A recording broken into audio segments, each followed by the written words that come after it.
上官雅就比他成熟得多。是啊，而且在宫宴之上，上官雅和苏荣华从头到尾没讲过一句话。但也正是因为这个宫宴，苏荣华知道了上官雅拒绝他的理由，自然也是不会轻易放弃了。人一旦有了目标，总想试一试。爹，我想娶上官雅，你活腻了。世人皆知，上官雅乃内定的太子妃，你要娶未来的太子妃，让苏家如何容你？若苏家不容我，我愿自请逐出苏家，向上官氏求亲。是生是死，由我一人承担。你，兄长，弟弟，不必劝我，无怨无悔。今有不孝子孙苏荣华，自请出族，按苏家规矩，杖刑，赶出苏家。如此，你可服？虽死不悔。兄长，你连我们都不顾了吗？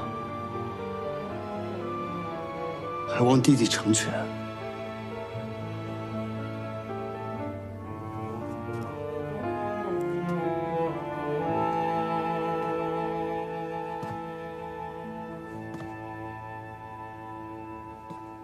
行行。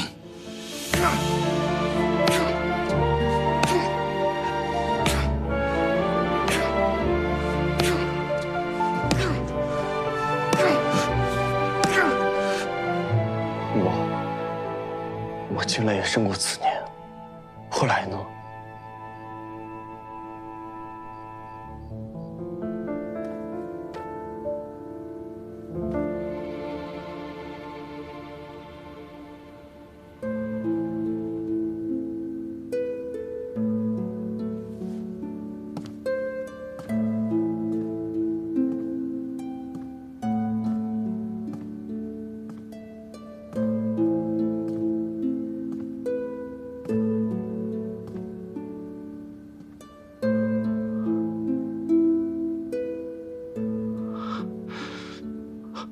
苏荣华，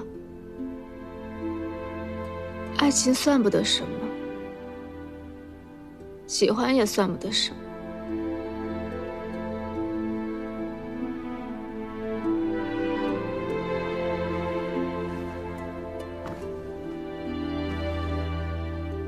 我们活着，就有自己应尽的责任。我会入宫，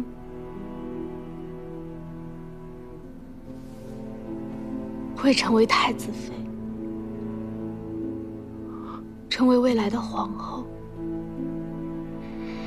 以后的我，你不会喜欢的。你就当没见过我，离开华京吧。走得越远越好，尽可能去多一些的地方。你看过的山水，就当为我看了；你做高兴的事，就当是为我做的。如果有一天，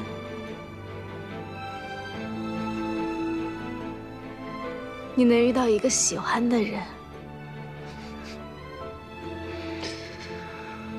和他喜结连理，那就再好不过了。苏荣华，你放过我吧，也放过你自己。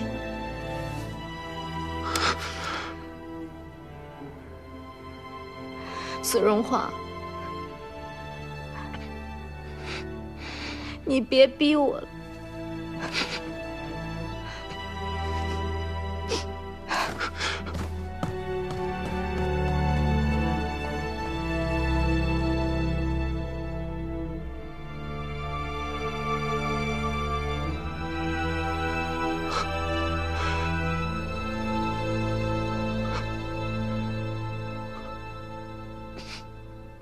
你怎么舍得逼他呢？为何我眼前的你，就像是会卜算一般？你故事中的苏荣华想要做的，都是我计划中的。可最后真的会走到那一步吗？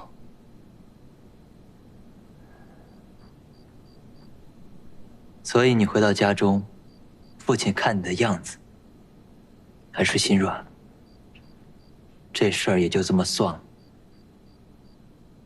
你与上官雅的事被两家遮掩下去，上官雅入了宫，好好做他的太子妃，而你，也离开了华清，去了很多地方。后来呢？后来不出你所料，上官氏与李川联姻，成了陛下的死结。陛下想扶持肃王，废太子。废太子之后，裴文轩游说世家，想让世家出兵，帮助李川夺太子之位。世家是犹豫的吧？这么做，就是跟陛下对着干。其实要不要出兵，世家还在犹豫。可最后先站出来的那个人，竟然是你。我们一旦出兵，就没有回头路了，意味着我们选择了太子，如此便将苏家丢入了险境。荣景，赶快想想办法。父亲，儿子以为我苏家可以出兵，理由呢？现在是太子，下一步就是世家。李成一旦登基，绝对不会放过世家。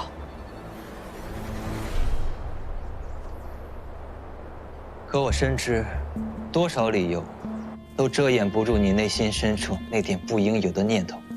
你其实是在担心上官雅。我不会拿苏轼为我一个人的感情做赌。你不是在赌，只是刚好这个决定更合适。你选择的没错，扶持李川，在当时看来，的确是苏轼要做的选择。因为李川贤名在外，又为皇室正统，他登基最为名正言顺。参见陛下，万岁万岁万万岁！众卿平身。李川登基之后，上官雅成为皇后。德绪元年，李川刚刚登基，北方便传来战事，满朝主和，唯有裴文轩亲临李川主战。李川和裴文轩为秦林四处疏通，收集钱财，强行开战。你们这些大夏的蛀虫，常年拥地免税，手里还抓着各种特权不放，在朝中你们蝇营狗苟，在边疆你们贪墨军饷。大夏的钱财纳入你们府邸的时候，你们只会暗自窃喜。如今朕要北伐，需要你们一个个的出钱出力的时候，你们只会当缩头乌龟，不肯应战。试问，诸位对得起大夏子民吗？对得起吗？这时候开战，岂非下策？开战之后，他们便意识到自己错了。他们空有理论，毫无实战经验，收集到的钱财根本支撑不住北方的战线，于是又休战。紧接着，就是南方灾患。国库里没有钱，我想了很多办法，和李川南巡赈灾。但到了南方才发现，这世家囤积粮食，哄抬物价，赈灾营根本到不了地方。殿下，您是没看过华京之外的大夏，战场之上，尸横遍野，灾荒之处，义子相视。也只有这华京载歌载舞的，天堂地狱，也不过如此吧。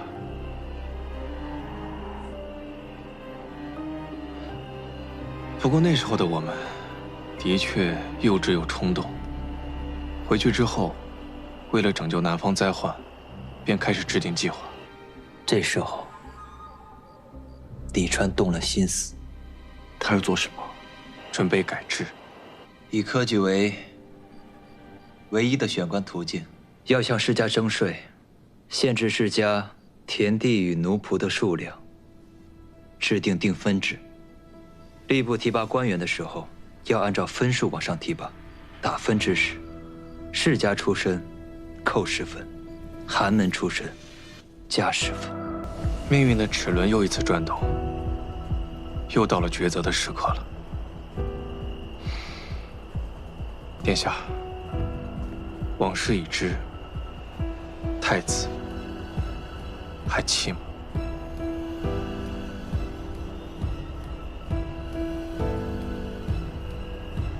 兄长，故事已尽，夺嫡还难吗？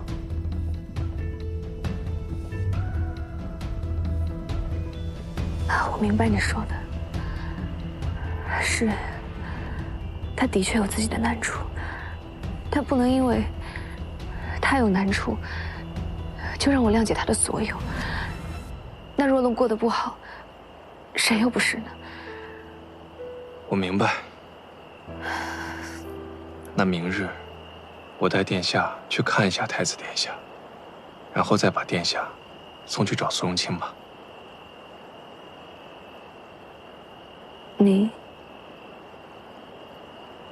你愿意我跟苏荣清合作？殿下想做什么，文轩都会追随。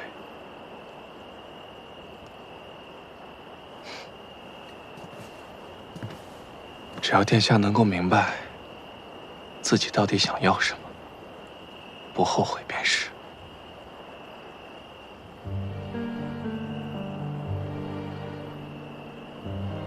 荣清，这场梦是真的还是假的？我验过了，是真的。所以，这就是你和柔妃联手的理由？为了阻止太子殿下登基吗？是。因为你杀太子殿下，注定会与平月殿下为敌。你放弃了平月殿下？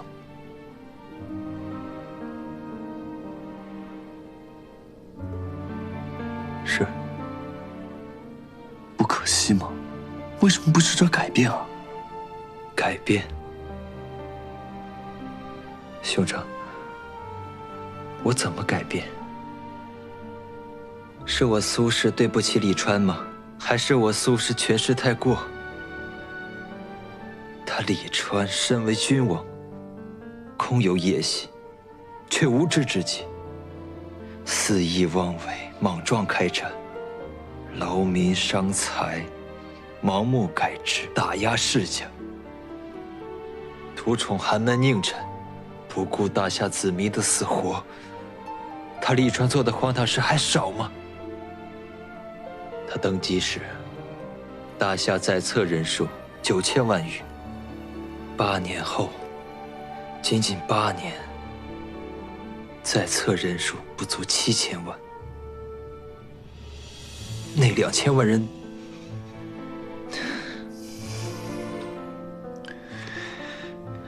要从哪里开始改呀？他这个人当年就是这个脾气，看似贤德仁善。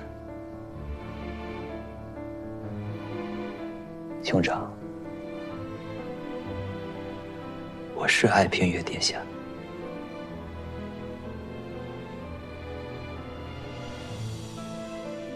但我也有自己的底线。荣清，我们不必将我们的理由说得多么冠冕堂皇，承认吧，世家就是大夏的毒瘤。那兄长的意思，还是要辅佐李川上位，是吗？我不辅佐任何人。荣清，你好生休息，我去跟父亲谈谈。能晚2天吗？我现在身上还有伤。我怕父亲太过气盛，我自己熬不过去。你放心，好好养着，照顾好自己。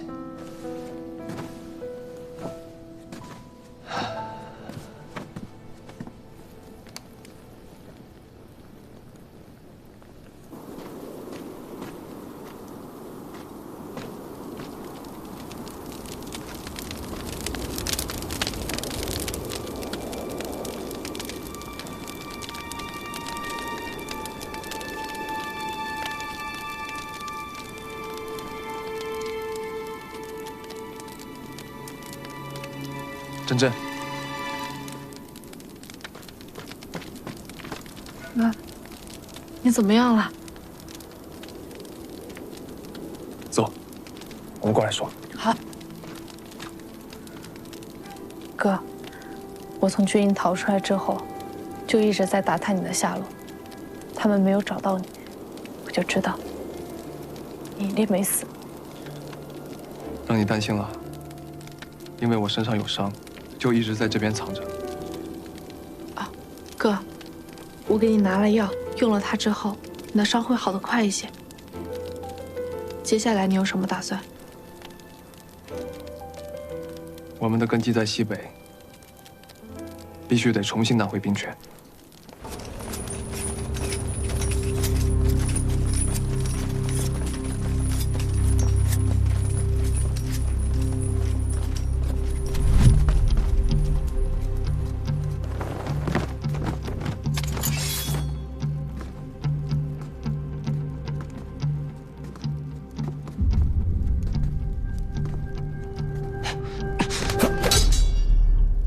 你们还敢回来？你倒是大意得很，就这么笃定我已经死了是吗？你不该背叛你自己。去虎符。是。虎符在此，众将士听令，本将斩了叛徒崔清河，愿跟随我者都站出来，不愿跟随我者大可自行离去，本将绝不为难。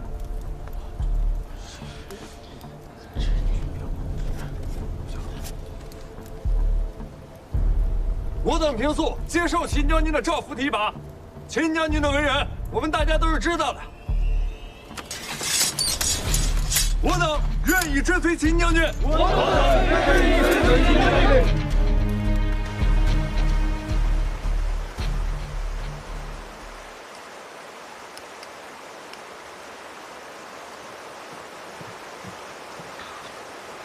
殿下，宫里传来消息了，说苏王已经脱离危险，无恙了。若是这样，至多不过今夜，陛下就会有所行动。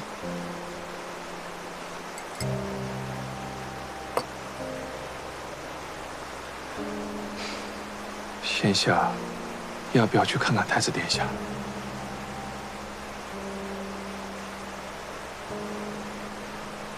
现在若是不去，未来或许就没有机会了。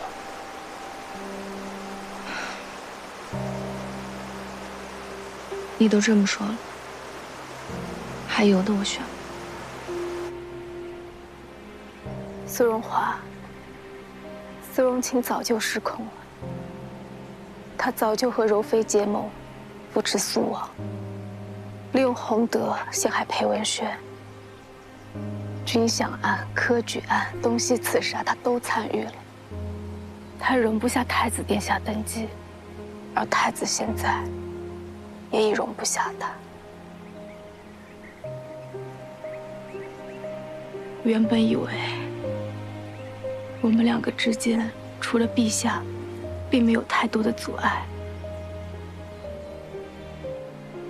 只要等到太子登基，我们就能在一起。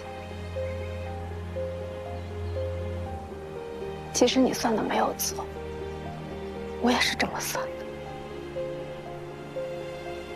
可后来我慢慢发现，苏荣清容不下太子，而你也不能放弃苏荣清。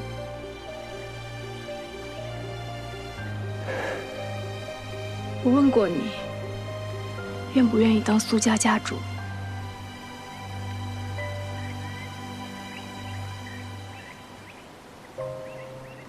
如今，我再问你一遍，你愿意吗？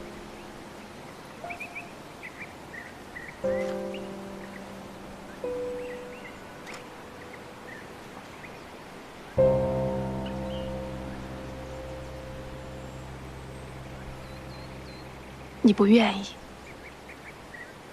而太子是我上官氏的根基，我不可能放弃太子，也不可能背弃家族。所以你看，你，我。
前日为救你受了点伤，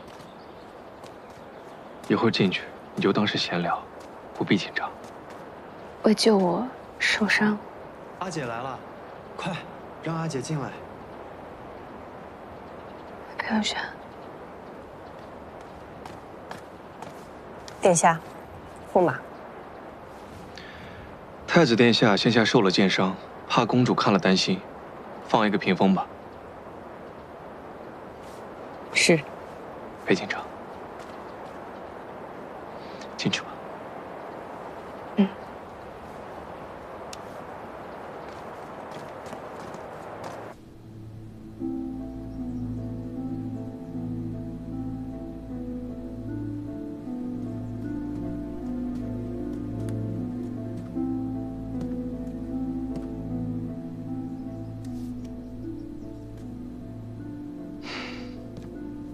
殿下，有些路得你自己一个人走，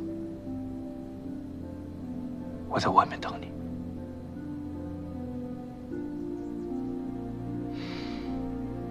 太子殿下，你们一定有很多话想聊，我先出去。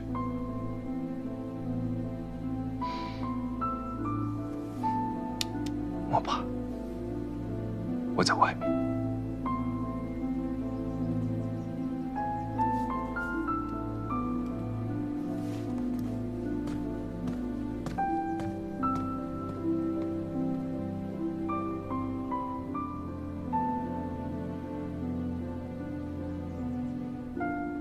阿姐，我又想任性一次了。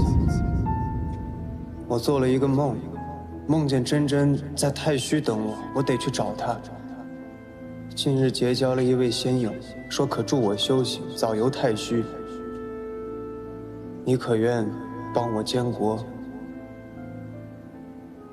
你刚刚说你想让我监国？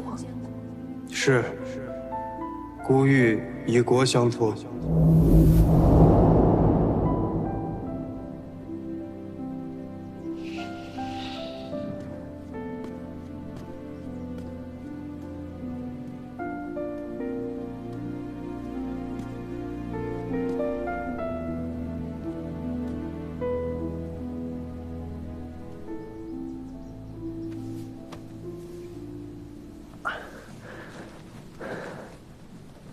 阿姐可还好？可受了伤？我无事。我也无事，就是受了点小伤，很快就会好了。你怎么受伤的？当时我怕阿姐出事，一着急就跟你进了林子。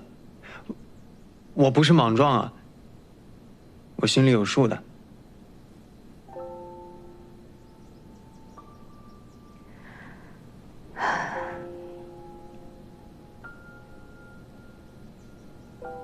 阿姐今日来，可是有什么事？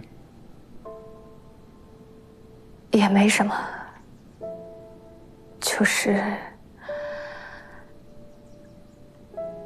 做了个噩梦，就想过来同你说说话。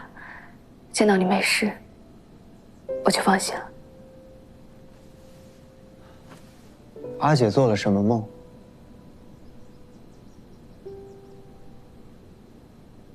我梦见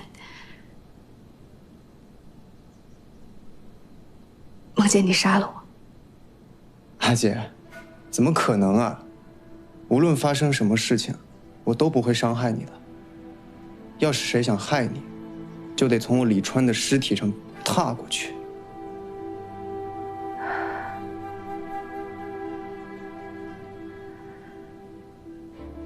我知道，大小你就说要保护我。想起来那年，公主被送去北方和亲，我就害怕的不行，就怕自己长大以后也被送去和亲。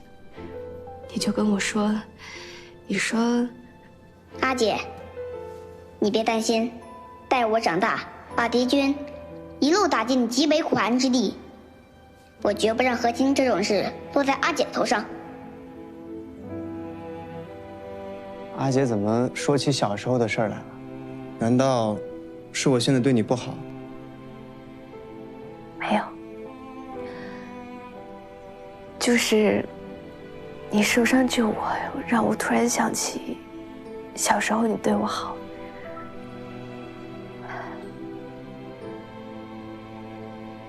那阿姐对我不好吗？阿姐对我也很好。还记得小时候我和元宝分桃子吃，被母后撞见了，就关我禁闭。你是太子，必须知道尊卑有别。你为尊，别人为卑，绝不可与下人分食。你可知道？我一言吃不完，为何就不能分给别人吃？父皇不是教导我要勤俭节约吗？看来你还是没有想明白。待你何时想明白了，我再把你放出来。母后开门！母后，母后开门！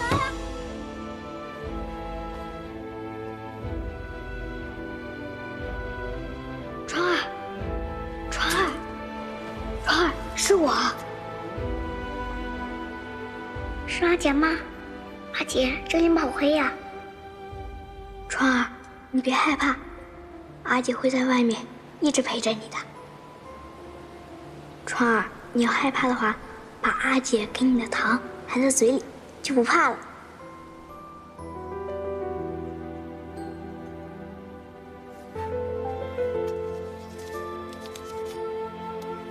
怎么样？很甜。谢谢阿姐。我在里面关了3天，你在门口陪着我，说了3天。还有，那时候我在宫里不是养了个大花猫吗？那猫特别灵性，谁都不亲，就亲我。我总躲着人去喂它，最后也被发现了。去，把这畜生给本宫活埋了。是。母后，不行，除非你们把姑爷埋了。你越护着他，他死的就越快。你记住，身为太子，你不能偏爱任何东西，更不能让别人知道你喜欢什么。更何况，是一只没有人养的野猫。还等什么？去，把它给埋了。是。不行，我都不能有自己喜欢的东西了。这太子的当来有什么意思？你说什么？蓉儿，你给我起来！你要再不让的话，本宫连你一起打。蓉儿，母后，你别打我姐姐了。这只猫我不要了。最后那猫不还是被活埋了？那是因为我不想让阿姐再因为我被打了。